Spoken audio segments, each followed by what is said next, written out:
Welcome back to Great Day Houston. Our next guest has been a staple in Hollywood for decades. He started performing stand-up comedy at the age of 16 and was a writer and feature player on Saturday Night Live. He co-starred with Tom Cruise and Jerry Maguire, Jennifer Aniston in Picture Perfect, and countless other movie and TV roles. Comedy Central also named him one of the 100 greatest stand-up comics of all time. Please welcome Jay Mohr. Good morning, Jay. Thank you. Thanks for getting up early because we know you were trick-or-treating last night. I was trick-or-treating in Los Angeles last night. Wow. I took a red-eye here. Yeah. So I've been in Houston for about 4 hours, having a great time. Whirlwind tour. So you went trick-or-treating to make a point to your son. Oh yeah, my son, every year when I ask him what he wants to be, he goes, I'm gonna be a zombie clown, a vampire. There's never a vampire clown, werewolf clown, killer clown. I said, Mackie, a clown is scarier than anything than, a regular clown. Yeah. 3 years we've been talking about this, and last night I was a regular clown. It took me Regular like an hour clown. and a half. I don't know, it took so long to do clown makeup. And when I came out of my bedroom, he cried. He's a big kid. Yeah. He's 8 years old, weighs 110 pounds. He's a house. He looks like a Russian landlord hosing down the driveway. And he just goes, ah! I'm like, told you. Zombie clowns, you know what you're getting, but the regular clown, you don't know what that smile and everything, that little red nose. It was spooky. It was weird. It was, and then I forgot I had clown makeup on. I'm talking to like moms from his elementary school, and they're like, okay, sure. I'm like, what'd I do to her? Oh, I'm dressed as a clown. She doesn't know it's me. I started doing stand-up at 16. How did you start to do that? I always watched stand-up, like obsessively. I'd watch it, and I'd remember VHS tapes. I'd VHS stand-up. And then there was a commercial for a teenage comedy night at a comedy club in the next town. And I was like, well, I'm a teenager, and that's, I'm close. So I went on a Sunday, it was noon. My friend drove me, and it was other teenage comedians trying it for the first time was the audience. So it doesn't go well. The first time you do comedy is awful. But that's what's weird about comedy. So that was the first time I did it. Yeah, but what keeps you coming back? The community, the connection, the love. It's love. Like when I'm on stage, every show is different. I don't have like an act that I go by. I probably have 4 or 5 hours of material, and I just kind of cherry pick. I feel it out. But there's always about like 14 minutes every show where it's like riding a skateboard downhill. Where it's like most guys. Me 20 years ago would have jumped off, and you just ride it out. It's because you don't know what you're saying. It's happening in real time. It's fascinating. Yeah. And the crowd, I always tell the crowd, I've been doing comedy 32 years. If the show stinks, it's you. Yeah. But if the show's great, it's them. It's they're the art. Yeah. It's fascinating. As a comedian, wow, the roles on Saturday Night Live. Where were you? What were you doing when you got the call? Hey, we want you. I was at Catawba, North Carolina, performing at Catawba College, and there was another comedian there I was working with. He was cleaning out the pool at this Motel 6 next to the freeway in North Carolina, and I go, I'm gonna go take a nap. I went to my room in a Motel 6 in Catawba, North Carolina. When somebody calls from your family, someone died. Yeah. Like there's nobody can reach you unless there's been an emergency. And it was my manager, my agent, and my dad were on the phone. I'm like, what happened? They go, you got Saturday Night Live. I go, let me call you guys back. I went back down, my friend's still cleaning out the pool, the other comedian. I go, Anthony, I just got Saturday Night Live. He's from the South. He just, with the sun in his eyes, he goes, well, there goes that nap. Like, now, congratulations.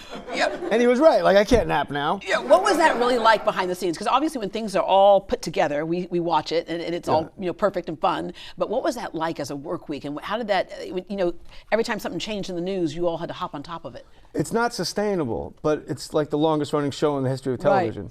Because you're taking an entire show and you're putting it together in essentially 2 days. Because you don't start writing it till Tuesday night. I wrote a book, Gasping for Airtime, which is all about how it goes, if anybody's interested.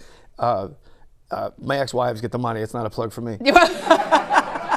So like Tuesday is when you actually write what you want to write. Wednesday is a table read, and then late, like 1 in the morning Wednesday night is when they pick the sketches. So then there's a rewrite Thursday, you rehearse Friday, Saturday, and that's it.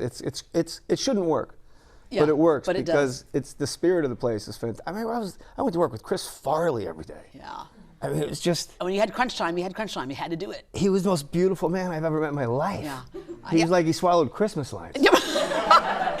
Like it was just love. I will say, I met him years ago. He was on Good Morning Texas when I was doing that show up in Dallas. And when he walked in the room, you knew it. Yeah, the molecules changed. Yeah, the molecules changed. Yeah, you're right. So it wasn't like people want to know like if Saturday Night Live was like backstabbing and cutthroat. No, within myself it was because I was I'm in recovery. I'm an alcoholic, and at 22 years old, just drinking and trying to write, and just being like kind of a brat, like. Yeah. It just I didn't handle it right. Yeah. But I got really lucky after I left. So I did the what got you to recovery and through recovery? My mom got sober when I was 10. So I used to go to meetings with my mom, so I knew the verbiage, I knew the words, Mm-hmm. I knew the steps at like 11, 12, by heart, because I went to a lot of meetings with my mom. Yeah. And one day I was 28, I was so hungover, we were driving to the beach, a buddy of mine, and I had to keep going, we kept doing U-turns so I could use the bathroom, I couldn't stop. And he goes, why don't you just do what I do, have a couple drinks and stop. I was on Riverside and Lancashire Boulevard in the San Fernando Valley. I remember this light I was at. I go, because once I have one or two, I'm powerless. Oh, and as soon as I said the word powerless, I went, that's it. Yeah, you realized it then. I said the magic, because that's step one. Yeah. We admit we're powerless, So there's the comedic roles in stand-up comedy, and then there's the films, the movies. You've been in West Wing, Family Guy, Ghost Whisperer, Gary Unmarried, Law and Order, you name it, Jerry Maguire, the whole bit. Do you like one over the other, or is it just if you get a paycheck, you're good?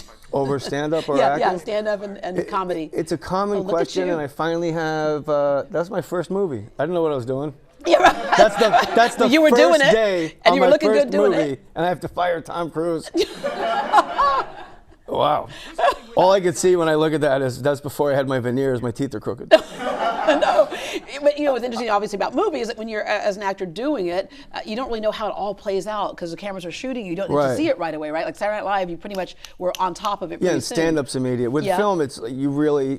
Well, with Jerry Maguire, it couldn't go any other way. He had Tom Cruise. And Cuba Gooding Jr. being discovered was amazing. But you asked me earlier, like, which one do I prefer? I finally have an answer for that after 32 years. I am a stand-up.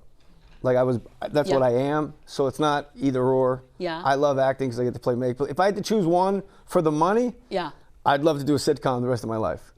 Because that's like ridiculous. You can't even believe the amount of money you have. I would like to just live in a sitcom. I wanted to be one of their friends. You show up to work, right? they're like, you want some breakfast? You want some lunch? How about dinner? If you go to work on a film with $60 in your pocket Monday, Friday you have $60 in your pocket. Yeah. They just give you everything. But if you're doing like a sitcom, let me press your clothes for you. Sitcoms. Monday you have $60, and Friday you have $60 billion. $66,000. Yeah, right. I mean, I'm coming. It's insane. Yeah. Oh yeah. But as a comic, that's what I am. Like I can't not, think that way, or. It's truly you, and you love what you do.